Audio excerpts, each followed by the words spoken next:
রাষ্ট্রদ্রোহ মামলায় সাবেক ইসকন নেতা চিন্ময় কৃষ্ণ দাস ব্রহ্মচারীর জামিন স্থগিত করেছে চেম্বার আদালত। দুপুরে হাইকোর্ট চিন্ময় কৃষ্ণ দাসকে জামিন দিয়েছিলেন। রাষ্ট্রপক্ষ সেই জামিনের বিরোধিতা করে আবেদন করলে চেম্বার আদালত তা স্থগিত করে দেন সন্ধ্যায়। এখন চিন্ময় জামিন পাবেন কিনা সে বিষয়ে আপিল বিভাগের পূর্ণাঙ্গ বেঞ্চে শুনানি হবে। আরও জানাচ্ছেন সৈকত সাদিক। শেখ হাসিনার পতনের পর ৫ আগস্ট থেকেই সারা দেশে সরকার ছিল না। দেশ জুড়ে তৈরি হয় বিশৃঙ্খলা। এমন প্রেক্ষাপটে গেল বছরের ৮ আগস্ট অন্তর্বর্তী সরকার দায়িত্ব গ্রহণ করে। এরপর নানা স্থানে সংখ্যালঘু হামলার অভিযোগে নিরাপত্তা চেয়ে আন্দোলন হয়। সাবেক ইসকন নেতা চিন্ময় কৃষ্ণ দাস ব্রহ্মচারী নানা স্থানে সভা সমাবেশ করেন।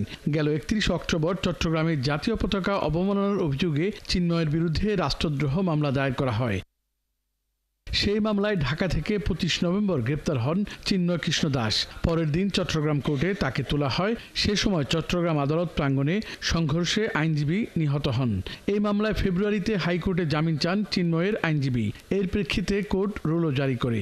রুল নিষ্পত্তি করে বুধবার দুপুরে চিন্ময়কে জামিন দিয়ে রায় ঘোষণা করেছিলেন হাইকোর্ট। ১২টা থেকে শুনানি করে এই পর্যন্ত উনি সার্বিক সন্তুষ্ট হয়ে জামিন প্রদান করেছেন, রুল অ্যাবসলিউট করেছেন। এটা রুল হিয়ারিং ছিল, রুলটা আমাদের রুল অ্যাবসলিউট করেছেন, অর্থাৎ ওনার এখন মুক্তিতে কোনো রকমের আর বাধা রইল না। তবে রাষ্ট্রপক্ষের আবেদনের প্রেক্ষিতে চেম্বার আদালত চিন্ময়ের জামিন সন্ধ্যায় স্থগিত করে দেন।